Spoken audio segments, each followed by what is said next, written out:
So I was pretty stoked to get this little C70 running, 1980. However, I was just flying down the road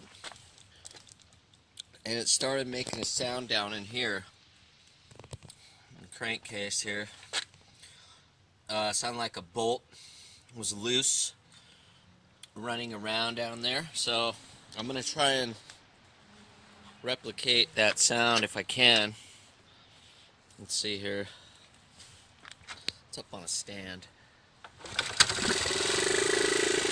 Alright, and we'll put it in gear. It's in neutral. Got a little high idle. But we're going to put it in gear right now and see if we can replicate that sound.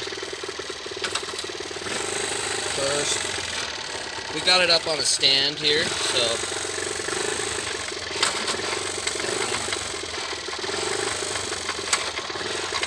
there it goes.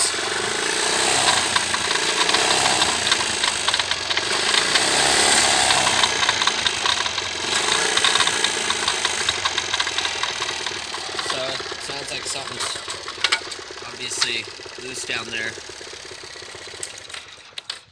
Anyway, we'll be posting this up for any leads. If anyone knows what that might be. I'm thinking we'll have to take this off the plate and check. Something might be banging around down there.